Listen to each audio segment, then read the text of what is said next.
Hi everyone, welcome to my channel. If you're new here, my name's Debbie and this is my crafty den.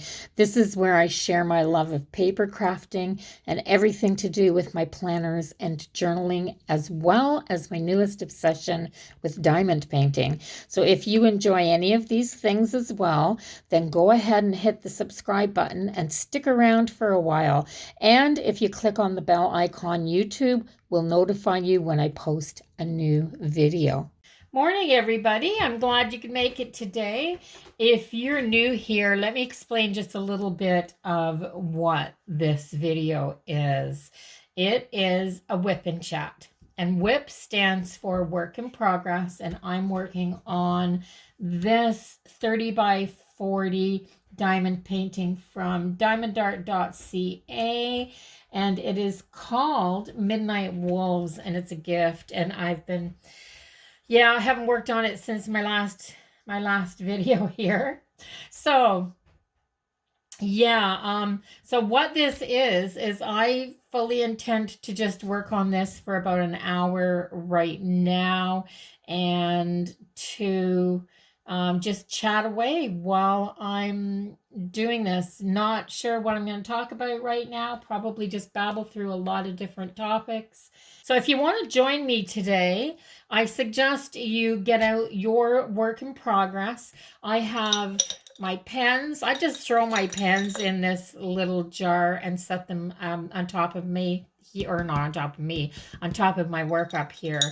And I have one purchased pen, a couple of homemade drill pens just for the different sizes, because I recommend doing that if you have arthritis in your fingers, because changing back and forth to pens helps to keep your fingers from cramping up. Or if I get bad drills, if I have some scattered drills or bad drills, things like that, when I'm done, I just kind of tap them up with my finger and wipe them into this jar.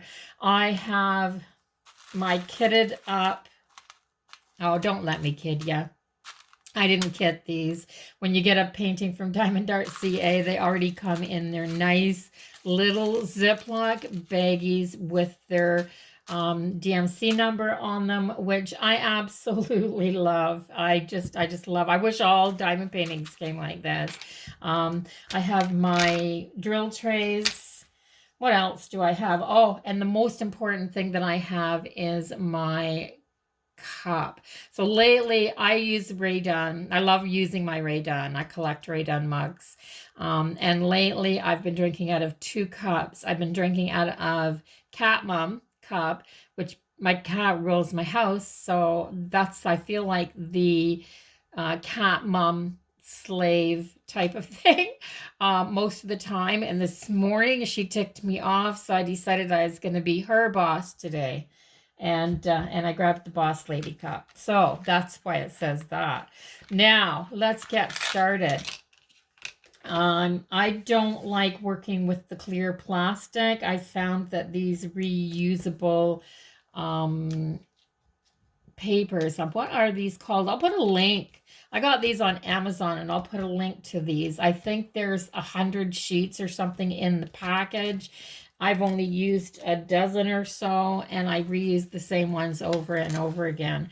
So this way I get to pull off a section. Do I have a lot of one kind? I'm tired this morning, guys. So yeah, anyway, grab your stuff, set up, pause the video right now, set your stuff up, get your drink, your coffee, your tea, whatever it is. If it's nighttime, get a glass of wine. Yeah. And I'll babble away while I do this, and you work on yours. Let me be some background company for you while you work on your piece, whatever it is. And I'd love to know what you're working on, guys. So down in the comments, leave me a note and let me know what you're working on. I'd love to know. So this, I'm looking at this, and I've got number 1, which is the 310s, and that's this bit of a streak right down through here, and I've got K's on here. And other than that, I've got this bit of confetti that's right down through this little circle, which is the moon. So I think I'm going to work on that first. So this is 3855. This is R. And we have some R's in here because the R's are in the moon. So I'm just going to do them first. I'm just going to do those first. And I think what I might do this time is I might grab a couple of extra little drill trays and I might throw the R's. There's very few of them. I might throw them in here.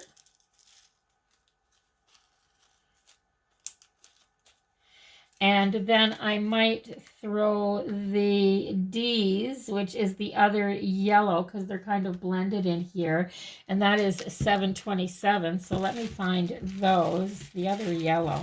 Yeah, it's way down here, and it's got to be the right one because they're the only two. And I'm going to throw them in this other little, this is just the little drill boat that comes with your kits. I don't throw these out, guys, because I find them kind of heavily convenient to use when I'm doing, there, I'm going to put that up there so that I know that that's 27 there already. That's why I don't use these much, because I spill them really easy. And I'm going to grab my pen and I'm going to get drilling. So let's see, let's do this little bit of yellow here. So this one is R, and I'm going to start on it. So how have y'all been keeping? My friends in Ontario, you're still in lockdown. I feel so bad for you. Oh my gosh. I have a few viewers that are from Ontario. Ontario hasn't done well in this pandemic. It's just been mismanaged, I feel. Yeah, I feel the authorities there. I was in Ontario when this thing started, so I'm not putting down another province by any means. I was in Ontario when this whole thing started, and I made the move to New Brunswick while this was going on last year. So I had a summer last summer. If you're new to my channel, or even if you haven't been here for long, I'll kind of fill you in. So we bought a house in New Brunswick, and I was retiring, and my husband's got 3 years, I think. 3 years? Yeah, 3 years. And we have a camper in Ontario, which we've got at a friend's house, and it's all hooked up. I mean, it's got all of it's tiny, but it's got all of its necessities to live in it. And my husband is going back there to work for the summer, so that's where he stays, in the camper. And it's got hydro, it's got, he's got his bathroom, he's got his kitchen. He's even built a nice deck on the back of it so that he can sit outside, and he's got his outdoor living area for the summer, and it's shaded in the trees. I think he's got a lovely little spot there. I'm actually going to go back at the end of the summer if things have settled down enough to visit family and spend a couple weeks, because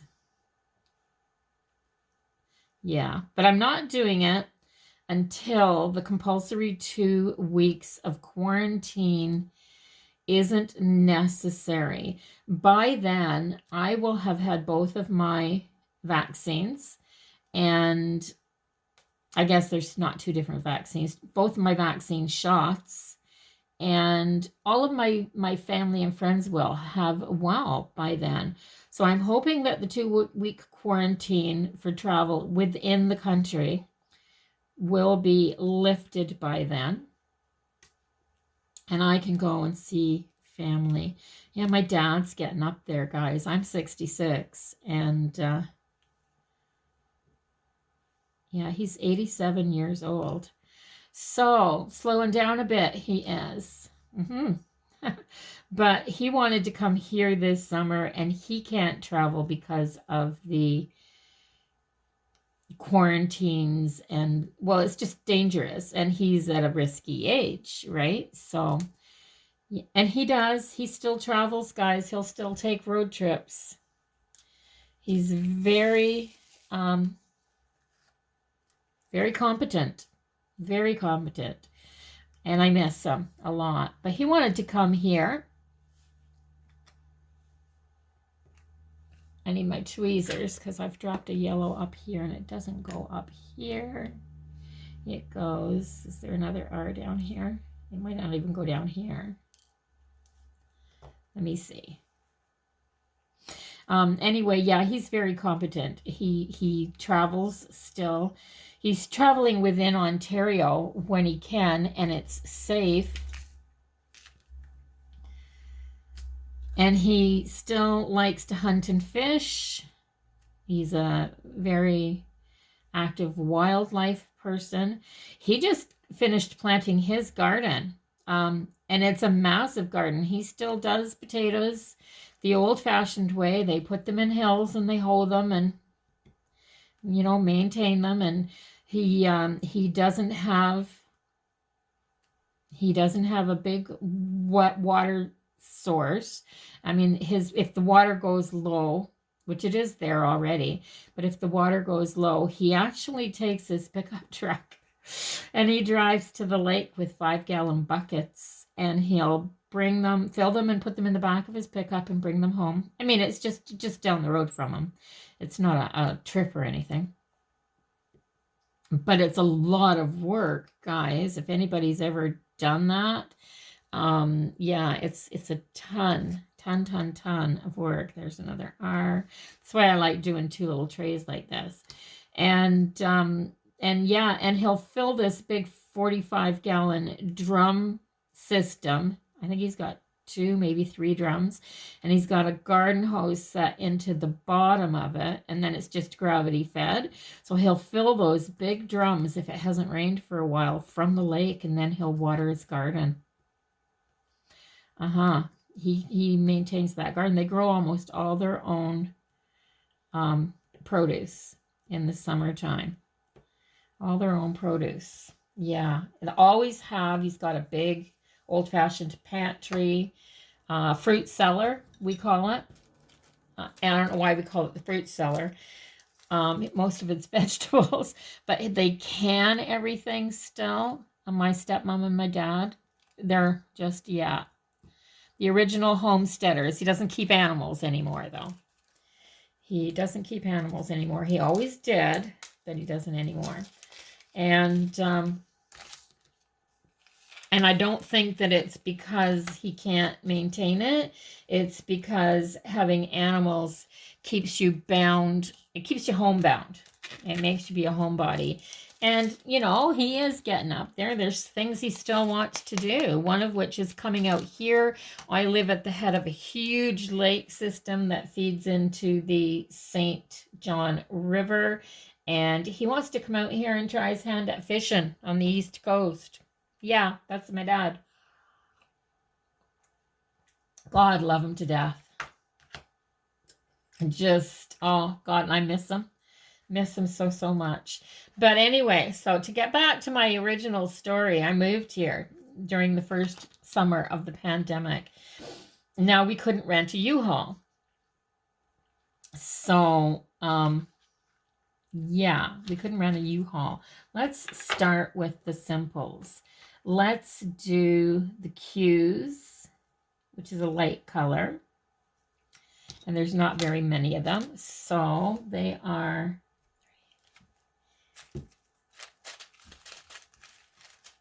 they're a light color.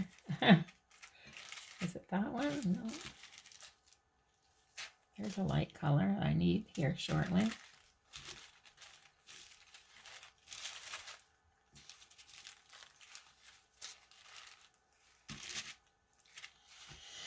Oh, 3823 I'm looking for. Why can't I find it?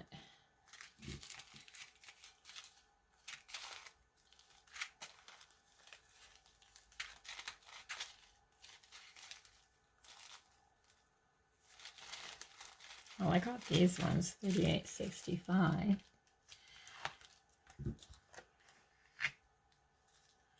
But I don't even think I have any of them on here. So let's just toss them over into the pile for now.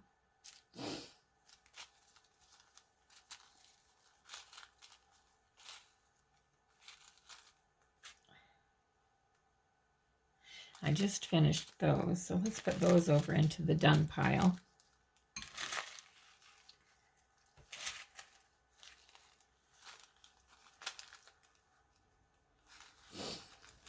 Sometimes this happens, guys. I just can't find what I'm looking for. It's right there. It's right there in front of me. It just got sandwiched between two other bags, and it's little. There isn't a whole lot of these on here. So, yeah, so we couldn't rent a U-Haul. And the problem with renting a U-Haul, we could have rented a U-Haul. But here's the problem with renting a U-Haul. I did a lot of this myself. So I was bringing all the small stuff. We did 2 trips out when we bought the house in the fall and brought what furniture we were bringing with us in the pickup and put it here. And then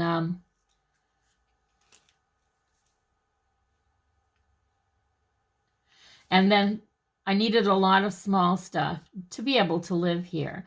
So the first few trips out here, it was kind of like camping. Now, to make things easier on ourselves, we bought a sofa here so that we could be comfortable and relax a little bit. We brought televisions and had our internet hooked up and things like that right from the get-go. So I wasn't going, without. Then the pandemic, and the pandemic had just started at the beginning of the year. Well, it didn't take long before New Brunswick closed its borders to travel without a good reason. And moving here was a good reason, but it meant that I had to follow restrictions. So spring came and the hubby went back to work. I worked in a resort and the resort closed down because that wasn't necessary. So I was right there. I was retirement age. So rather than go on unemployment and go through that, I just, took my retirement. I retired. I decided I was done. I wasn't going back there. It wasn't safe. And I decided I was going to do the trips back and forth. I've got an SUV. I can pack a lot of boxes in there, guys. My trips, I'm telling you, I couldn't see out the back window. Yeah, I got backup mirrors, and it's a good thing. But I couldn't see out the back window because I'd have it packed right to the ceiling. So there'd just be me and the cat. And then the restrictions got tighter, and I couldn't drive partway and stay in a hotel. And it's for me, it's a good 15, 16 hours because I have to stop and take rests and stuff. And I literally had to sleep in my car. Yeah. There's 4, lots of this blue through here. So let's do that. Yeah, I was sleeping in my car, and that's not comfy, guys. And you're exhausted when you get here, but you don't have to do very much because you go through the check-in at the border and they put you on the list and you're doing 2 weeks of quarantine. And it wasn't like Ontario. Ontario was doing we recommend that you quarantine. In New Brunswick, they were phoning you every day to make sure you were home still and that you're still doing your quarantine. And they phoned every single day for 14 days. Random times and, things like that. So yeah, don't leave your property at all. And So I would bring a load out here, and I'd have 2 weeks to unpack, put everything away, you know, get rested up, and make the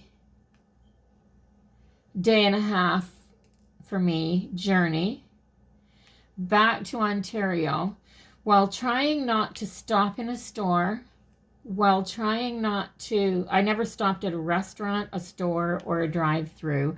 I took everything that I needed to eat, and the only time I stopped going both ways was twice for gas. Like, luckily my car, if I fill up just before I leave New Brunswick, and then I fill up again as soon as I cross over in Ontario, I don't have to even stop in Quebec. So, I mean, when I said it was a drive-through, it was a drive-through. Yeah, this story is boring for people. But yeah, so I'd go that way, and then I'd have to do 2 weeks quarantine, because although it wasn't enforced, I was following the rules. So I'd do 2 weeks quarantine, self-isolation there, then spend a week kind of enjoying my time visiting with my husband, packing up my vehicle. So I'd stay for 3 weeks. Then I'd pack my vehicle up, and back this way I'd head, me and my cat. She's a wonderful traveling companion, by the way. And yeah, she doesn't mind the trip at all. Isn't that funny? So Lucy and I would come back, and then we'd do 2 weeks quarantine here. Now on this end, it wasn't quite as hard. The people on this end, I was moving to a very small town, and the people on this end were very accommodating, in that when I got here, I would stock up completely on groceries and stuff that would last before I left. And when I got here, I'd make one call to the local grocery store, which is just down the road, and they would put together an order for me for my perishables and deliver them to the house here. And I'm really, when I say just down the road, I'm 2 minutes away. And yeah, so they would do that. And it was just the wife of the store owner and her daughter would bring stuff up and leave it on my doorstep for me. They're so sweet. And yeah, so I did that, and then I'd be 2 weeks here again. I'd stock up on my groceries so that I could have something to eat when I came back, and I'd do the same trip over again. And I repeated that from April right through to October, going back and forth, taking 2 weeks of quarantine, and then a week there to organize and pack and toss stuff. And yeah, and then at the end of October, our house there sold, finally. Well, not finally, we didn't list it until we were nearly done, because yeah, and we still have stuff in storage there, partly because we downsized and we don't have a garage here. And my husband's still working there, so he needs a place to keep tools and stuff like that. So we'll have a storage shed there for a while, for his use mostly. But yeah, so that was my whole summer last summer. And by fall, by Halloween, I was exhausted, like literally exhausted. I actually arrived back here on my last trip 3 days before Halloween, and felt so bad when the kids were coming and they were coming and knocking on my door, and I was going through the screen door. I was going, I'm so sorry, I'm in quarantine. I can't shell out. This year, I think I'm going to give away extra big trick-or-treats. Yeah, I think I'll do something special for the kids this year, because I felt so terrible last year. And the year before, we had over 100 kids here. So it's a busy street for trick-or-treating because it's right in town. And I love it. I love shelling out, and I love Halloween and decorating around the front door and the walkway and stuff, and seeing the faces of the small kids when they come to the door. Oh, guys, there's something really rewarding about watching them all dress up in their cute little costumes and coming to the door. And the little guys. Oh, I love the little guys that are almost too afraid to say trick or treat.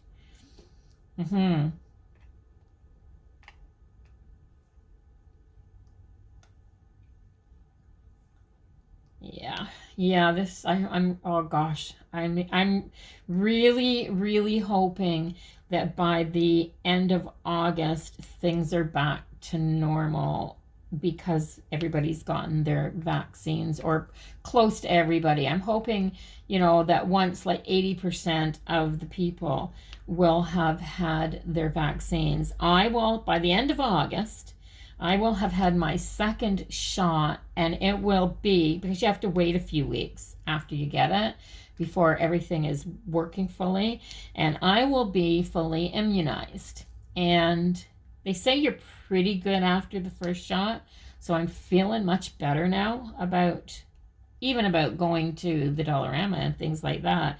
I've been doing that like once every week, sometimes 2 weeks. I wait till I have a list and I know what I'm going for. It hasn't been an everyday shopping occurrence, or, twice a week even, or anything like that for me. So even here, where I'm not in lockdown and things are way closer to normal than they are in Ontario, I still take precautions, and I think most of the people here do. There's quite a large percentage of the population is older here. I think when you're older, your mortality, you're facing that mortality a little bit more. You're facing it head on, maybe, is what I'm trying to say. Whereas young children don't think of it, and teenagers and 20-somethings think they're invincible and nothing can hurt them. And I'm not saying this out of disrespect for people that age. I'm just saying it because that's how I felt at those ages. And I think it's a fairly common thing. Quite natural to feel invincible when you're strong and healthy and active, and the most important things in your life are your social life and your fun time, and you haven't started to be serious yet. I mean, you're doing your education and you're looking at your future, and you're thinking, my gosh, I'd like to be married someday and have kids and stuff like that. But there's an awful lot of difference between how you feel about your own, I guess mortality is a good word to use, and how you feel about it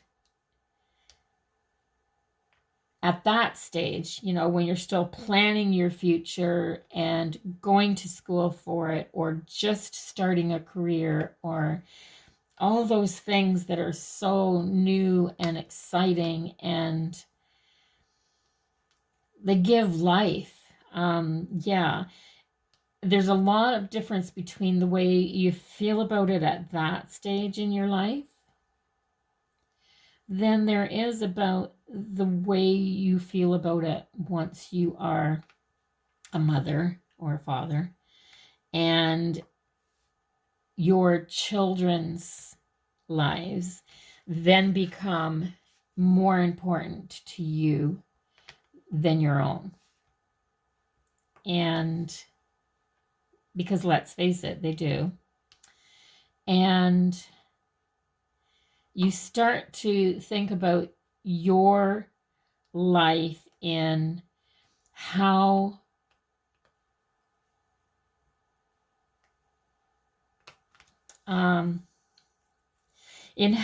you can manage it to the best benefit of your loved ones. I call that the life insurance stage.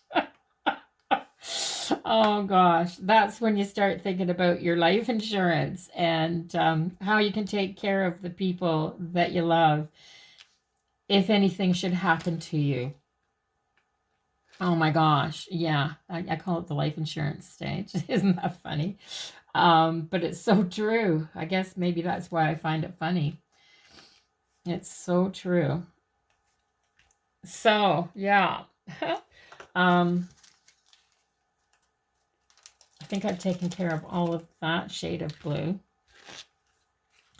But yeah, so I did all of that quarantining to keep myself safe. And I'm not at that stage anymore. I'm at that stage now where I'm wanting to relax and settle down to enjoy the twilight years, I guess. And just do the things that make me happy. If you guys have been following me for a while, you kind of know that I used to have a little hobby farm and that my son now has a homestead. And that makes me happy. It makes me so, so happy. Let's see. Let's see. 648.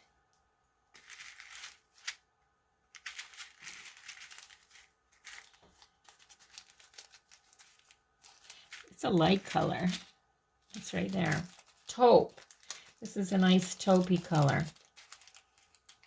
And once again, there's not a ton of it.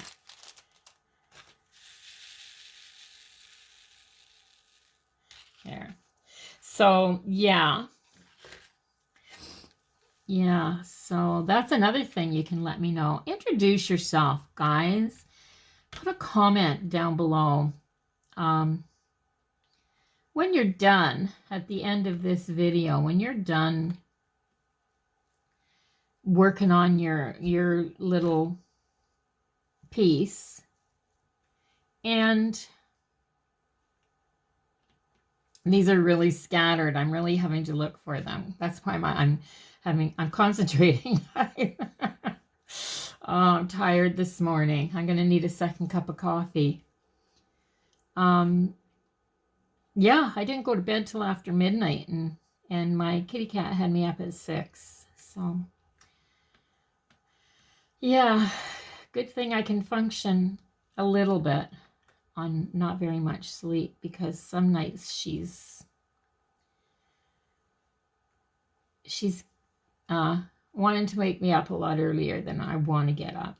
I would have slept until 9 o'clock this morning if she hadn't woken me up. But yeah, leave me a comment down below. Introduce yourself.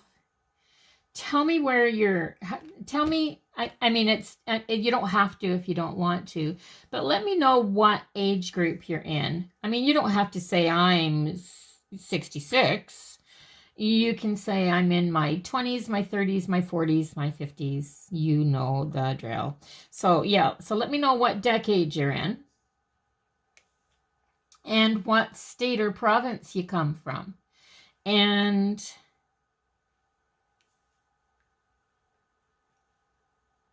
how things are going for you. How things are going for you. Are you good? Are you good? Have you made it through this? Are you feeling lousy? Because I certainly understand that too. Having an autoimmune disease syndrome, whatever the heck they call them these days, having that means I have good days and bad days. And I'm not even sure what this day is going to be yet. So, I've had a lot of couch days lately, guys. I have to admit. I've been going through a spell. I try to, get out of my funk and do something whenever I'm feeling physically able. But sometimes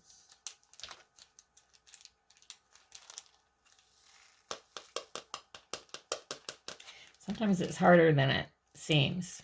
So I'm going to go to my 310s and I'm going to work on this scattered black because there's quite a bit of it. And I don't have to change trays as often.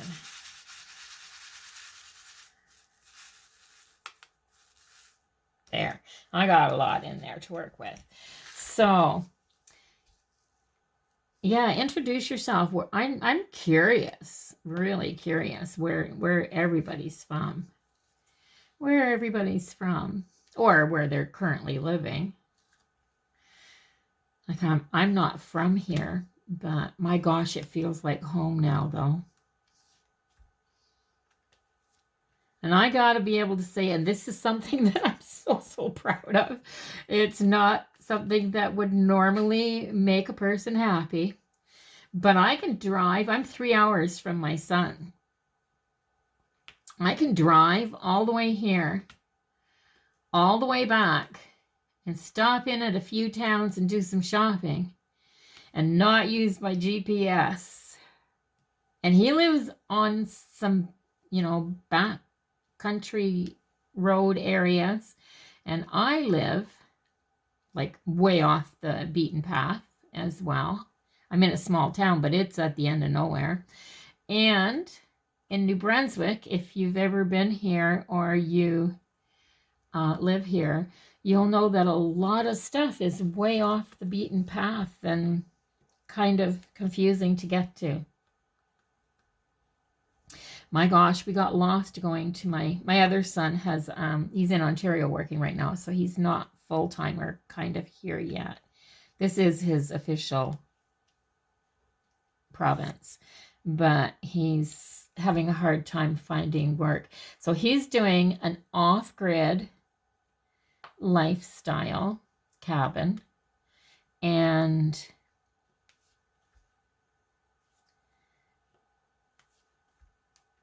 has recently met a girl in Nova Scotia, and now they can't see each other.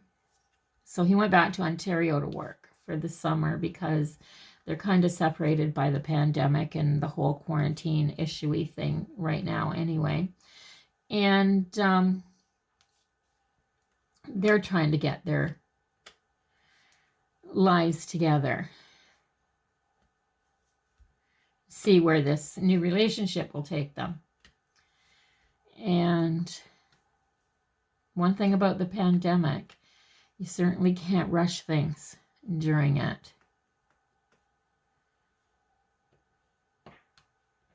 You certainly can't rush things. Nothing happens quick when you have to quarantine for 2 weeks every time you go somewhere. Yeah. So I went outside yesterday. It's been raining here a lot, but I went outside yesterday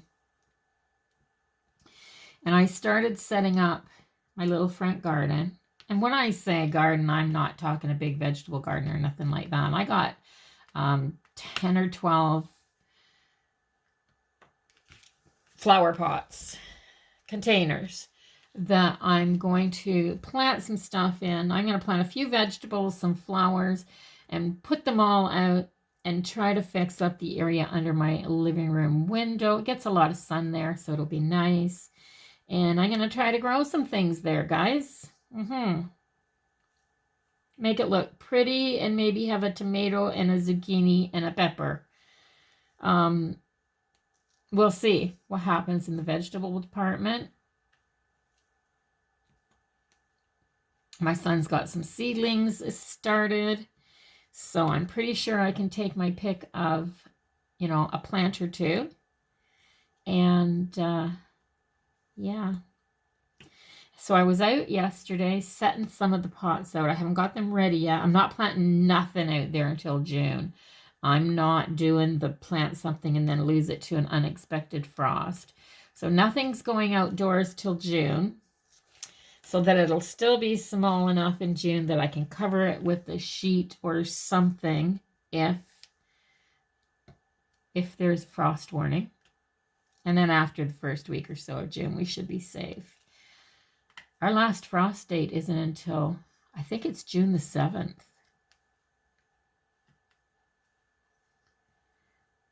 So I've got to be safe. But anyway, I went outside yesterday and I had fun for an hour just taking the empty pots and kind of laying them out and trying to figure out what was going to go where and maybe what I was going to put in them.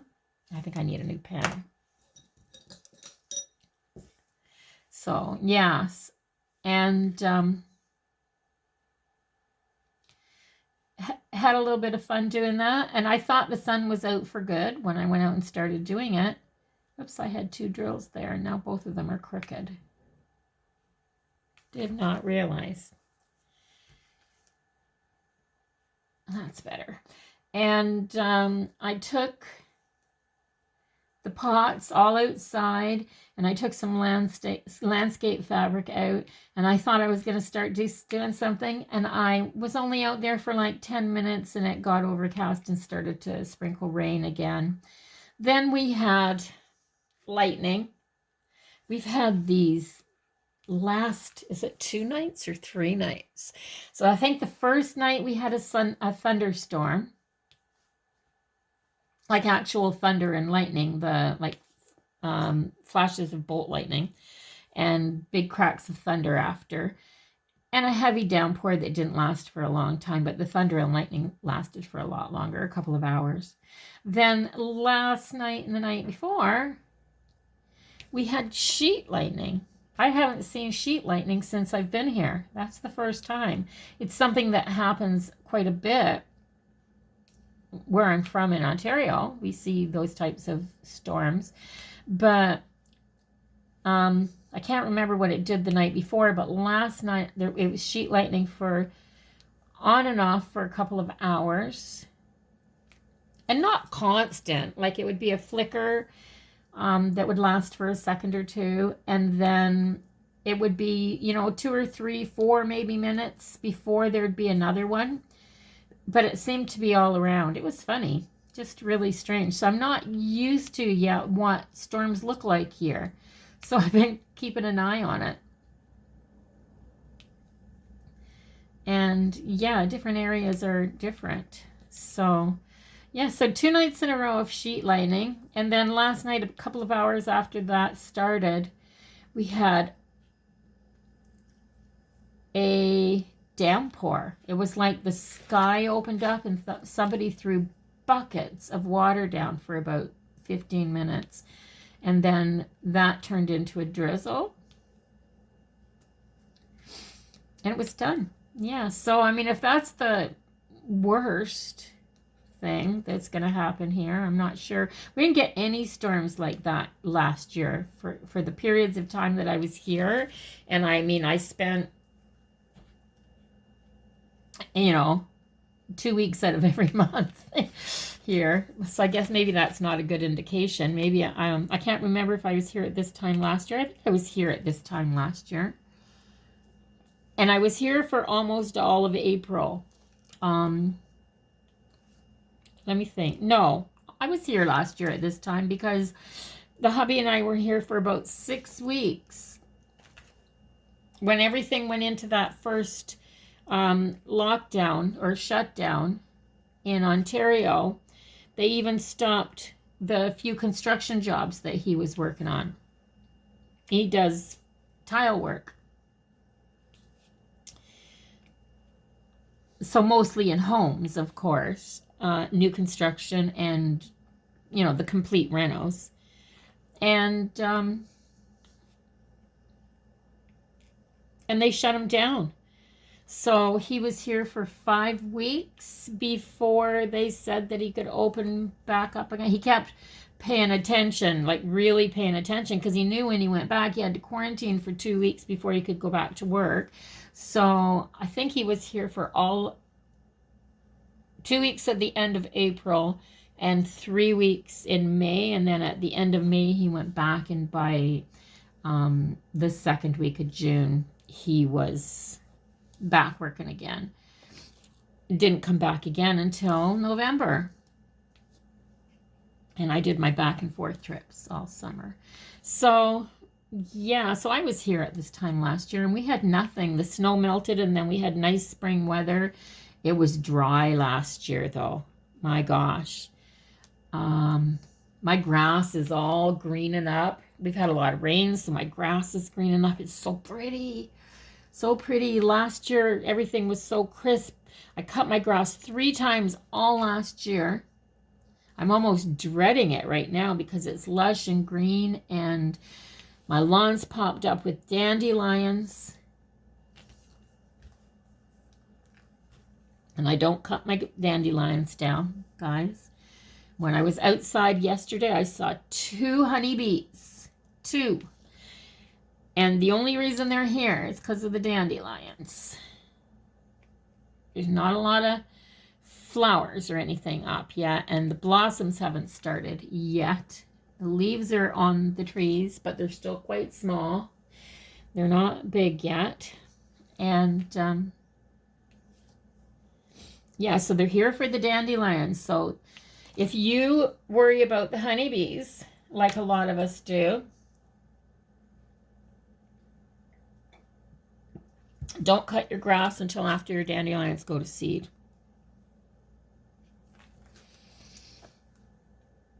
Just saying. Just saying. I know there's people out there that are lawn aficionados, or whatever they call them. You know, they're fanatics about their lawn, and that needs to be perfectly green and 1 inch long and look like a golf green. But I don't care. I just want it to be short enough for me to walk through comfortably and it to stay healthy. So last year I let it grow, because every time I cut it and then you went out and walked on it, it would just sound crisp and the grass blades would actually break. It was so dry. So I didn't cut it till I absolutely had to. It just wasn't growing. And this year, I'm hoping it's lush and green, and I may be able to break some dirt with a shovel and plant a few things in the ground. Maybe. I'm not going to get my hopes up. Last year, I couldn't get a spade into the ground. It was so hard. But I'm thinking that could have been the lack of rain as well. And it had turned to cement. So I'm hoping that all this rain is maybe loosening the soil up and bringing some worms up to aerate the ground a little bit. And yeah, worms make it healthy.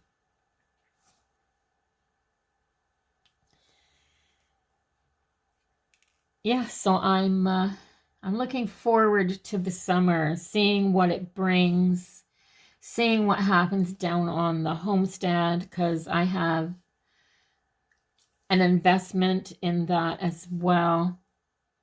My regular subscribers will know that I've added a second channel. So I've got my Crafty Den channel, but I've also got a Crafty Home channel where I am doing a few of my home projects. My gardening stuff will be over there too. I think I'll share my gardening over there.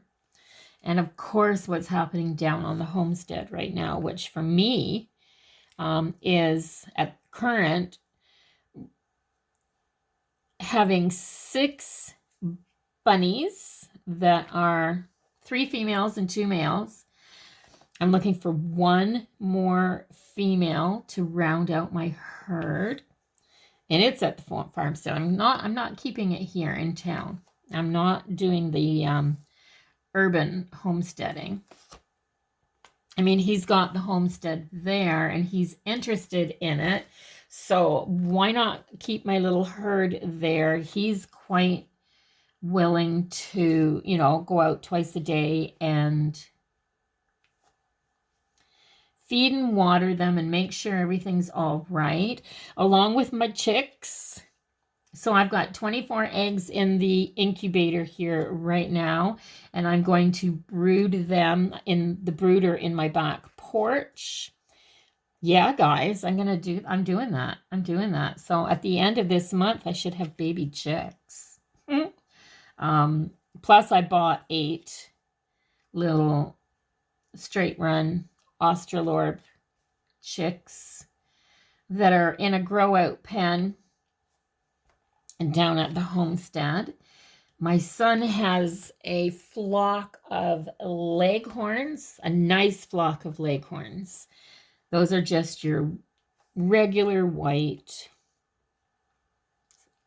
standard chicken. They're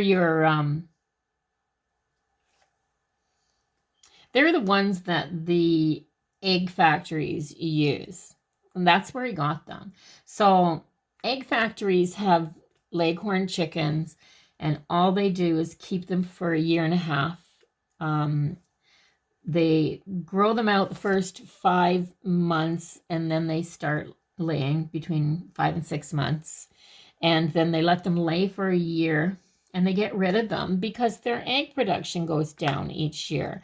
They want chickens that will lay as close to an egg every single day as they can get. If they get a chicken that's laying every other day, it's not making them money, so they don't want them. And leghorns are one of those smallish breeds of chickens that will lay perfectly white, uniform sized, fairly large eggs. You know, the ones we buy in the grocery store are everyday eggs. That's where they come from. So once that first year of working for these hens is done, they get culled, I guess. They don't get killed. They get removed from, well, I imagine some of them do get killed. I mean, imagine some of them just completely get culled from flocks because they're not profitable anymore. But one of the egg processing plants around here, I don't know quite sure where I got them, but for a very, very small dollar amount, and I mean, I'm talking, you know, $1 a chicken, he got a flock of 24 hens. He's getting close to 2 dozen eggs every day from them, and they're beautiful. They were a bit raggedy looking. They'd gone into their molt when he got them, so they were a few weeks coming around after the shock of being crated up and sent to a sale barn. And yeah, that's where he picked them up, at a sale barn. And they're now free-range chickens, guys. So every morning at 10 o'clock, because he leaves them in the coop until after they're done laying to make sure that the eggs go in the nest boxes, he brings their water outside. He feeds them outside. He leaves the door open, and the backyard, his backyard actually, his backyard doesn't really end. So his property ends, but his backyard goes up a mountain ridge. So he's on a ridge road, and at the top of this massive, massive hill with a great view. And yeah, go on over and check out my other channel. I've got a video on there where I just did a walk around. It was snowing, and I just did a walk around to show. I can put that up there now, I think. There. To show what the view was like and what was out there. And I mean, it's an old homestead. That's what he bought, was an old homestead, and it needs a ton of work. But the animals don't care. The animals don't care that it's not pretty. and some of the buildings are patched together, and it's great, guys.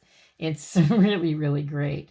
I love it. It's, yeah, he bought it sight unseen too, eh? People are doing that more and more. People are doing that more and more. They're just, he was in BC, and the prices there were doing the same as the prices in Ontario. He knew every time he thought he had enough money saved to try to put a down payment on a house, the house prices and the banking changed and everything. And it just kept going up and up and up and up and up, and it was skyrocketing. And he's partially disabled, so he doesn't have a huge income coming in. So they had what they thought was enough money saved up for a down payment out there. And I said to him, have you considered, because we were looking for a house here. And I said to him, have you considered looking in other provinces? You don't have to be in BC or Ontario or even Alberta, like the big producing provinces. I said, what about going to one of the smallish provinces and doing what you always wanted to do, and just have some property? So they started looking, and without telling anybody anything, we got this phone call saying that they were on the road. They were on the road. They had a trailer behind their pickup, and my daughter-in-law was following in their car, and they were driving from BC to New Brunswick. They wouldn't be stopping in Ontario on the way through because it was just too far out of their way, and the trip was going to be like 5 days long as it was. They slept in their vehicles. They traveled with 4 dogs and my granddaughter. 4 dogs and my granddaughter. And they made their way, crossed the country, loaded down like that in July July 2019, to a house that they had never set eyes on, and they bought it anyway. But like, here's the kicker, guys. Their down payment bought their homestead outright. Yeah. I mean, it's going to be years before it's going to be fixed up to anywhere near what they were actually shopping for in the first place. And I don't think they care, because they own it. They have animals. And like they've said, they may not have much, but they're eating better than they've ever eaten before. And they got a roof over their head that isn't costing them a massive mortgage every month. Like, isn't that fabulous? Just the concept. So we were only months behind. They bought in August, and we found a house. We kept shopping online, the same that they did. We'd been shopping online for almost a year and a half, but hadn't found what we could get. The mortgage thing is really, really tricky if your mortgage is small. Okay, so let me explain that. We didn't qualify. We'd lived paycheck to paycheck most of our lives, had a home and a mortgage. Prices had started to go up in Ontario, and all of a sudden our home was worth way more than our mortgage. So if we sold it, we were going to make money. So here's the kicker. it wasn't going to help us out one little bit because the price of everybody's house had gone up and we just had to buy another house. So, and we didn't have the cash until we sold our house to be able to purchase a house out here. We couldn't get a mortgage out here because we still had vehicle payments and a mortgage.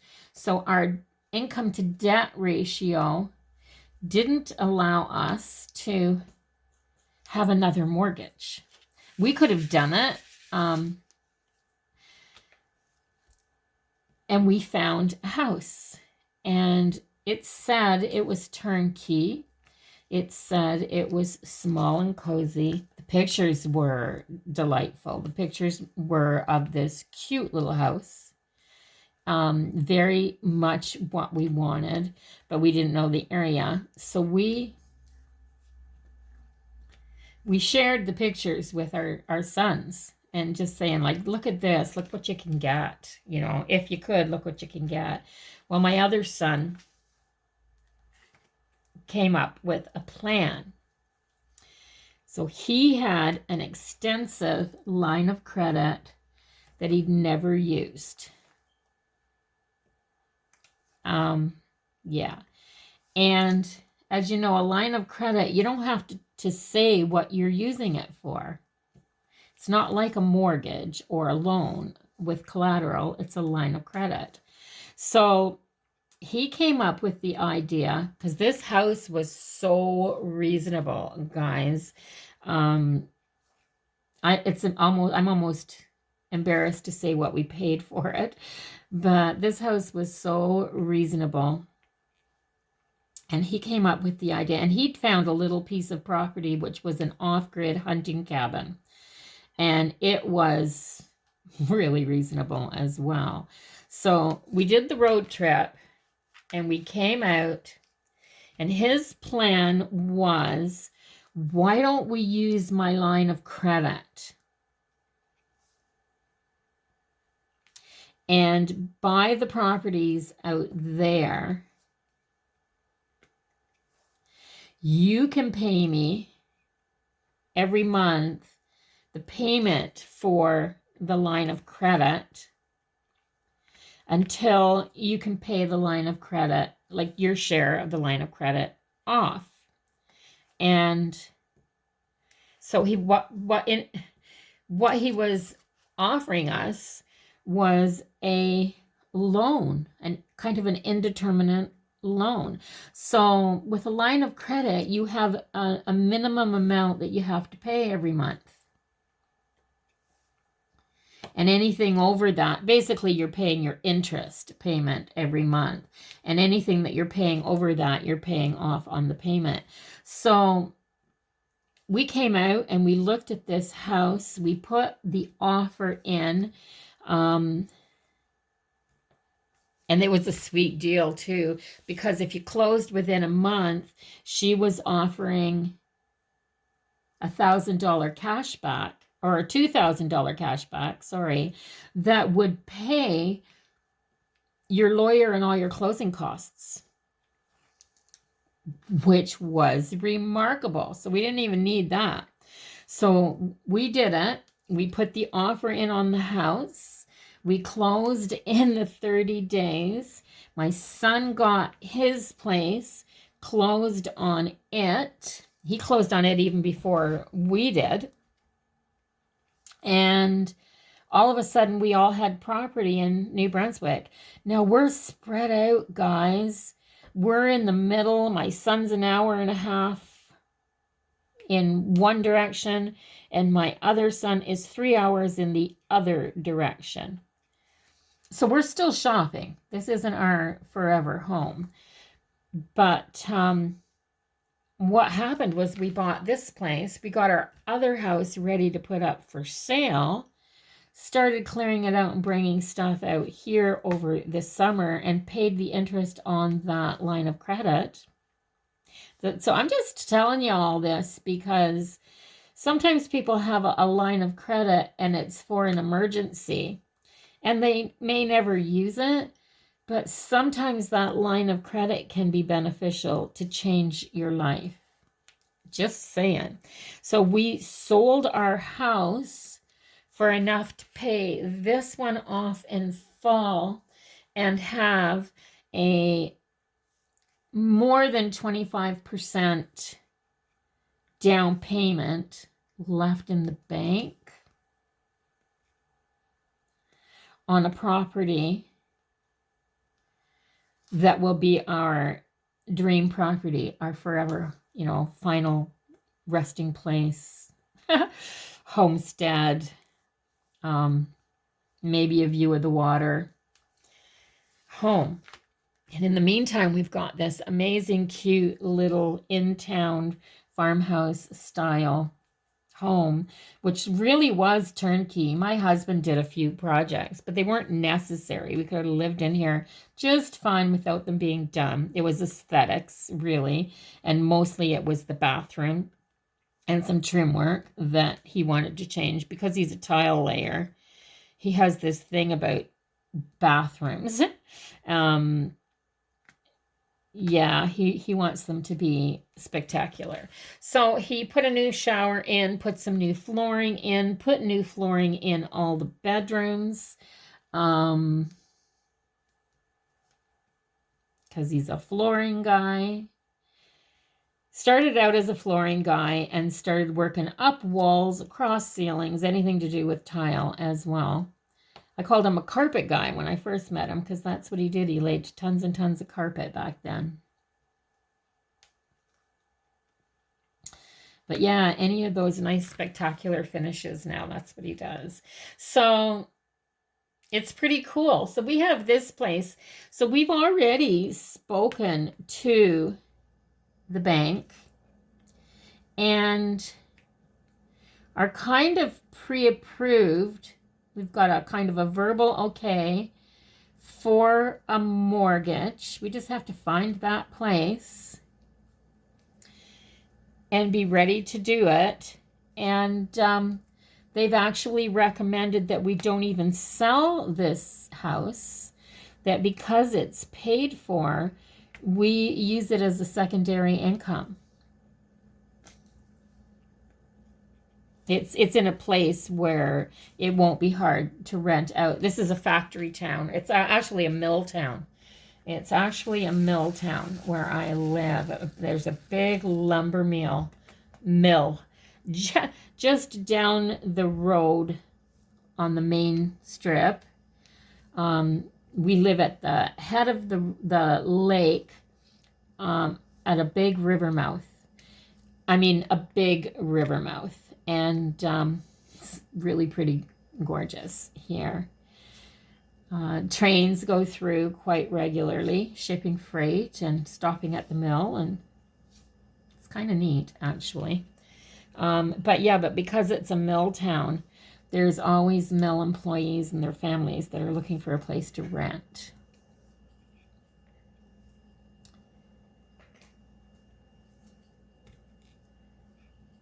So yeah, I don't think it would be hard to. So basically, what we're set up for now is to be able to buy our dream home and still have no mortgage because this place will pay for it. Which I'm kind of grateful for the bank advisor who suggested it.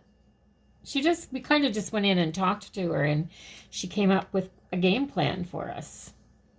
Asked us kind of what we wanted, and I know it's not for everybody, but yeah. It's kind of neat, guys. Kind of neat to be. In Ontario, we were in a position where we figured we had to work paycheck to paycheck every single day until we had 2 pensions coming in. So I was still working even after my pension started coming in because, well, basically we had to.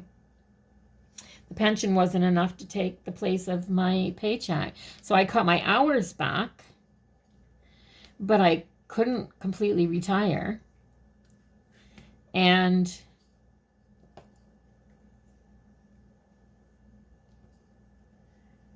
it was just simply because the bills that went out were just so huge every month. Utilities here so far aren't as high as they were there. We were with Hydro One in Ontario. Anybody that's watched the news in the last 10 years knows that some people's Hydro One bills are, yeah, pretty spectacular, pretty scary. I know that there were families there that had to kind of decide whether they could pay their hydro bill or,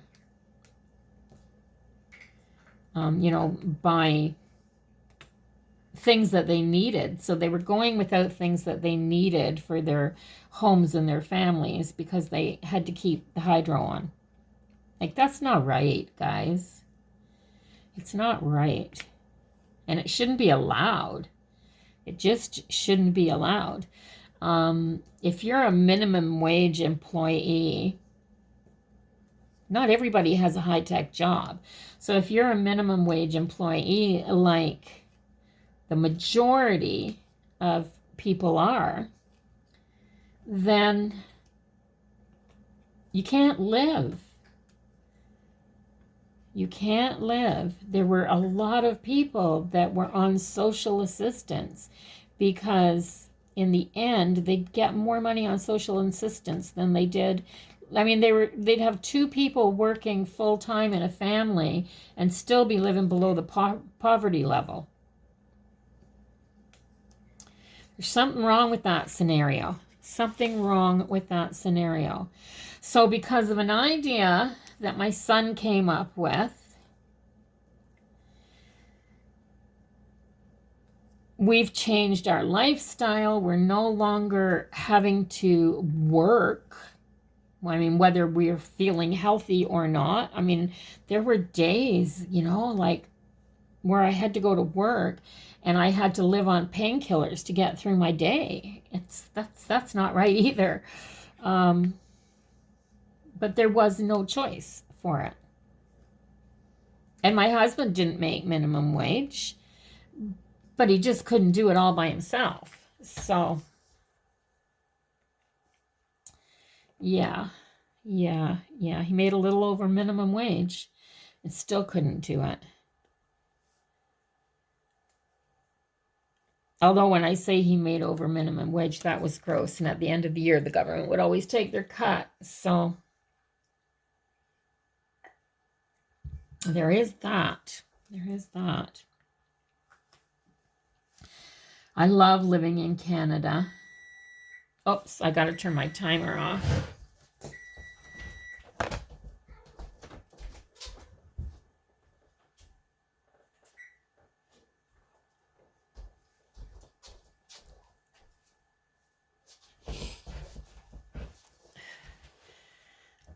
I just had I had to just turn the chicken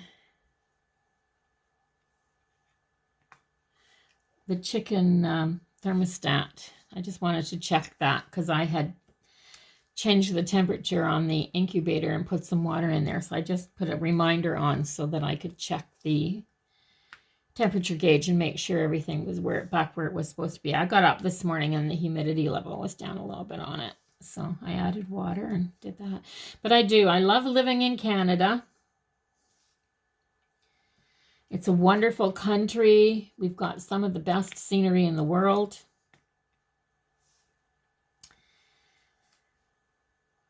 But it's hard. It's a hard life no matter where you live, guys, no matter what country. And I am so, so grateful to my son for giving us this opportunity to change things and better ourselves. And you know. And still, we wouldn't have been able to do this if we wanted to go into a, you know, like a $200,000 home or something like that. We did this all for under $50,000. That's both houses, like both properties.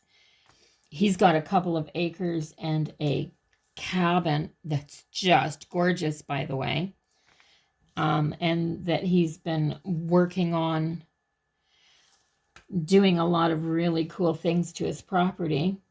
And we've got our snug little warm house that is comfortable and cozy, and our bills here are reasonable, not outrageous, and we can get by. We could actually live, if we were really frugal, we could live just off my pension. But that's not the plan. The hubby wants to put his next couple of years in on Ontario so that that little bank account can get a little bit bigger. And then we won't have any worries at all. So nice to have a plan, and so nice to have something to look forward to. So all in all, life is good. It's not perfect. You can't do anything about your, I mean, you can do things about your health. You can take care of your health. And I do that as much as I can. But you can't change what you have and what conditions you have to work with. So that's something that you have to live within the parameters of, I guess. But it's okay. It's absolutely okay. I can do that. So I'd love to hear from you guys. Love to hear from you guys.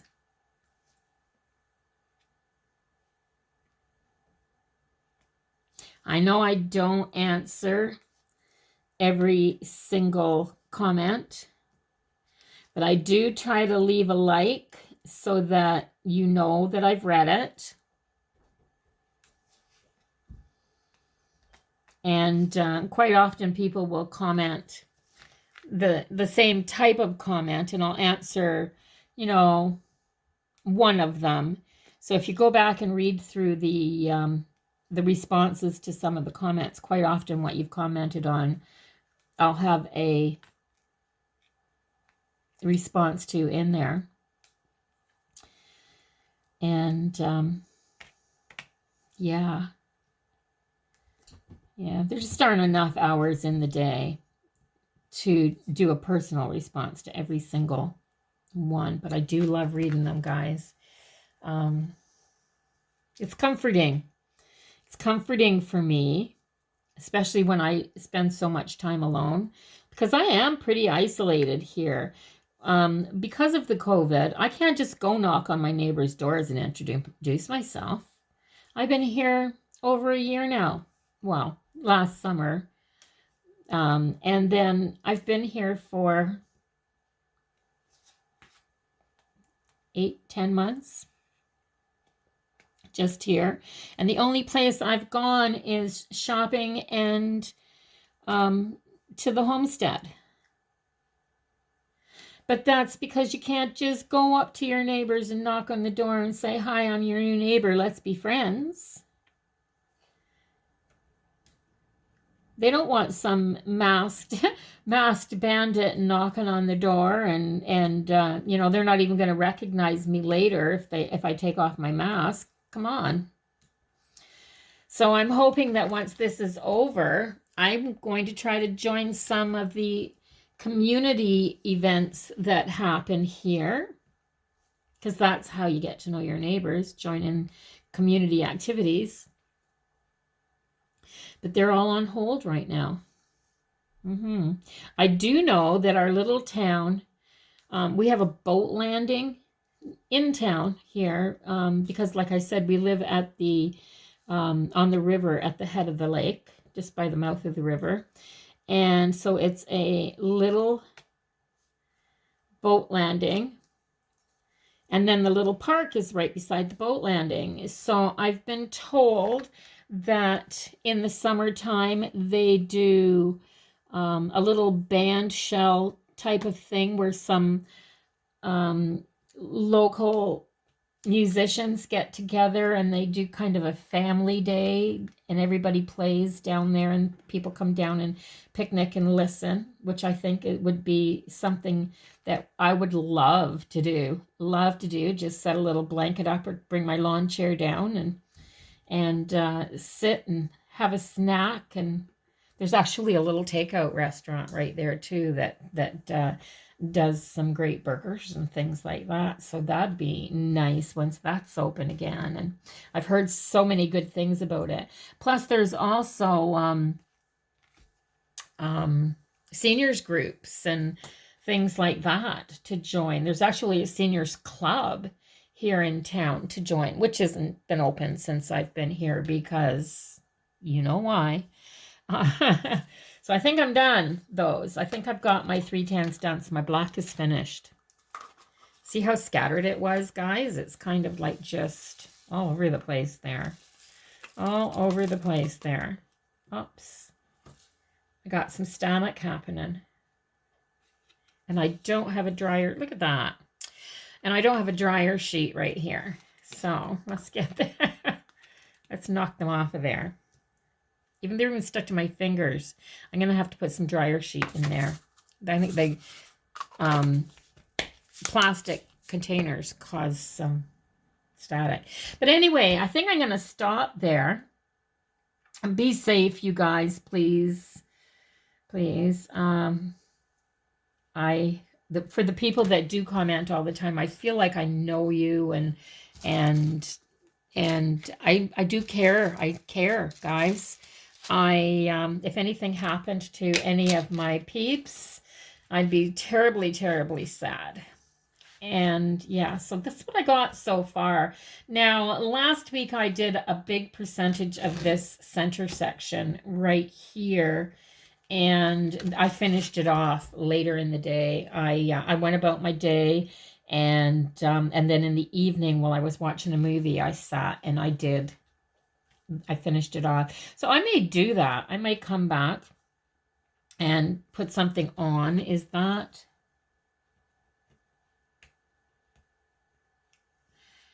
That's a wanderer. That's a wanderer. I'm just going to take that off and put it in the jar. There. And we're good. We're good. So I'm going to, isn't that pretty? This is just, it's just going to be such a pretty painting when it's done. I'm loving it. I think I may find some AB drills. I'd love to find some AB drills and put some sparkle. I'll have to figure out what colors I need. And then I'm going to put some sparkle in the moon to make the moon glow. And I may do, there's 3 wolves on here. So I may do a little wee AB drill in the eyes, just in the eyes. You know how that little bit of light reflects? I'd like to have a little AB drill maybe in the middle of the eyes. So I might order something to go in there. And I think that's all this one didn't come with any. So I think that's all I'm going to do in here to kind of doctor this up and make it my own. And of course, I don't know if anybody else does it when they're done a painting or not, but I kind of go through it and go, well, that just doesn't look right. Like to me right now, there's some light colors in here. Like this ear goes down like this. And then but I think the edge of this moon should be a little bit more defined. I don't think it should blend out into this gray, but I'm not sure yet. I got to get the rest of this done and take a really good look at it and see. But I do kind of think that there should be a bit of a more round bit right here. So I may take off just this little bit of light color and change it out into the darker color so that there's more of this shadow, the moon shadow around here, and not this bit right here. It's my painting, and I want it to look perfect when it's done. And I think you guys should feel like that about yours too. So does anybody else do that? Do they kind of doctor up anything that they think is wrong in the image? I know you don't get the extent of detail in a 30 by 40 that you would in a 40 by 60, say, but not everybody has room on their walls to put up a 40 by 60 inch or centimeter painting. Once they're framed, that's a fairly large size. But anyway, I'm going to say goodbye now, guys. I'm going to say goodbye. So please, please, please take care of yourselves. Please. There's a light at the end of the tunnel. There really is. I'm sure of it. I'm absolutely sure of it. So if you still want me to keep doing these, and let me know, leave those comments down below. And don't forget, you could turn these on anytime. You can turn these on anytime and listen to them. You don't have to listen to this or watch this video today just because I'm working on this video today. Go ahead and, wait until you're going to do a diamond painting, set it up, and find yourself a WIP and chat so that you got a visitor that's working on a diamond painting with you. Yeah, I think that'd be great fun. Anyway, bye-bye for now, everybody. And I'll see you all in the next video. Anyway, bye-bye for now, everybody, and take care. I'll see you all in the next video. Bye-bye.